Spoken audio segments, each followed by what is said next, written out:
السميع العليم من الشيطان الرجيم من همزه ونفخه ونفسه اور ما نہیں یتبع پیروی کرتے اکثر ہم ان کے الا مگر ظن گمان کے ان بے شک الظن گمان لا نہیں یغنی فائدہ دیتا من سے الحق حق شیئا کچھ بھی ان بے شک اللہ علیم خوب جاننے والا ہے بیساد ما جو یفعلون وہ کر رہے ہیں وہ اور ما نہیں یتبعو پیروی کرتے اکثر ہم ان کے الا مگر ظن گمان کے ان بے شک الظن گمان لا نہیں یغنی فائدہ دیتا من سے الحق حق شیئا کچھ بھی ان اللہ بے شک اللہ تعالی علیم خوب جاننے والا ہے بما اس کو جو یفعلون وہ کر رہے ہیں۔ تو ظن لفظ حق کے مقابلے میں آیا ہے، اس سے واضح ہے کہ اللہ کا شریک بنانے والے علم سے بالکل کورے ہیں، کسی قسم کی ان کے پاس عقلی یا نقلی جو ہے وہ دلیل بھی نہیں ہے۔ وہ وہم و گمان جو جس کے اوپر جو ہے وہ عمل کر رہے ہیں، یہ ان کے کسی بھی کام آنے والا نہیں ہے۔ اب ظاہری بات ہے جن کی وہ عبادت کر رہے ہیں، جس کو وہ پوج رہے ہیں، اب ہر جس بندے کی عبادت کی جا رہی ہے، جس بت کی عبادت کی جا رہی ہے،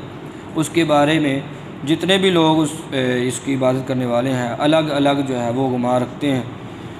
ہر ایک بندے کا جو ہے وہ الگ ہی نظریہ ہے کہ یہ فلاں اختیارات کا مالک ہے، دوسرا کہتا ہے یہ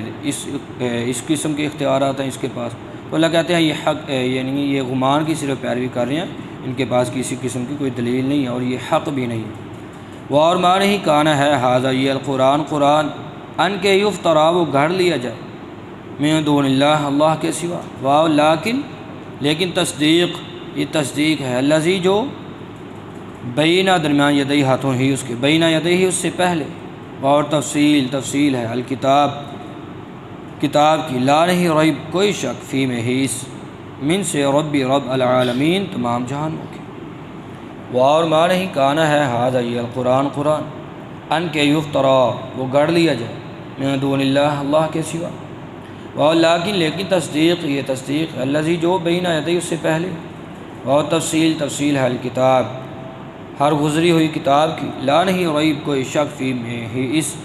من سے رب العالمین تمام جہانوں کے۔ ام یا یقولون وہ کہتے ہیں افطرا اس نے گڑھ لیا ہو اسے، قل آپ کہہ دیجیے فاتو بس تم لے آؤ بسورہ کسی صورت کو مثل ہی اس ودعو اور تم بلا لو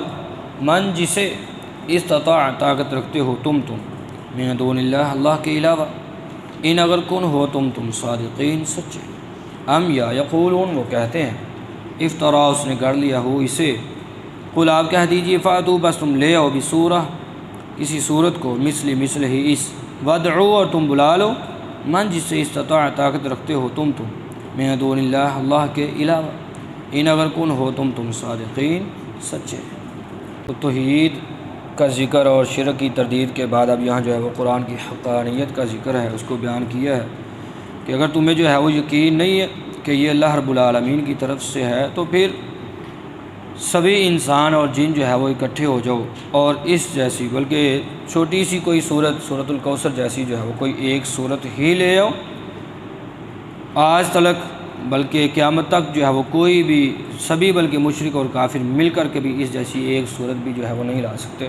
تو یہی سب سے بڑی حقانیت کی دلیل ہے کہ یہ قرآن اللہ رب العالمین کی طرف سے نازل شدہ ہے، کوئی انسان اس جیسی کتاب بنا ہی نہیں سکتا، بلکہ انسان تو کیا اللہ کے علاوہ کوئی بھی مخلوق، وہ فرشتے جنات انسان سبھی مل کر کے بھی جو ہے وہ اس جیسی ایک آیت بھی نہیں بنا سکتے، اور آج تک اس سے جو ہے وہ قاصر ہیں اور قیامت تک جو ہے وہ ایسا کر بھی نہیں سکتے۔ تو یہ قرآن کی حقانیت کی سب سے بڑی دلیل ہے۔ وَمَا يَتَّبِعُ أَكْثَرُهُمْ إِلَّا ظَنًّا اور ان کی اکثر پیروی نہیں کرتے مگر گمان کی، إِنَّ الظَّنَّ لَا يُغْنِي مِنَ الْحَقِّ شَيْئًا بلا شبہ گمان فائدہ نہیں دیتا حق سے یعنی حق کے مقابلے میں کچھ بھی۔ إِنَّ اللَّهَ عَلِيمٌ بِمَا يَفْعَلُونَ بے شک اللہ خوب جاننے والا ہے اس کو جو وہ کر رہے ہیں۔ وما كان هذا القرآن ان يفترى من دون اللہ اور یہ قرآن ہرگز ایسا نہیں ہے کہ اللہ کے سوا گھڑ لیا جائے اپنی طرف سے، ولكن تصدیق الذی بین یدیہ لیکن یہ تصدیق کرتا ہے اس کی جو اس سے پہلے ہے۔ وتفصیل الکتاب لا ریب فیہ من رب العالمین، اور اس میں ہر گزری ہوئی کتاب کی تفصیل ہے اور اس میں کوئی شک نہیں ہے یہ کہ تمام جہانوں کے رب کی طرف سے ہے۔ ام یقولون افطراہ، یا وہ کہتے ہیں کہ اس نے اسے خود گڑھ لیا ہے۔ قل فأتوا بسورۃ مثلہ،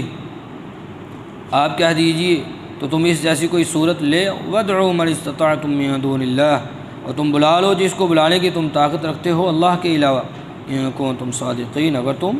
سچے ہو۔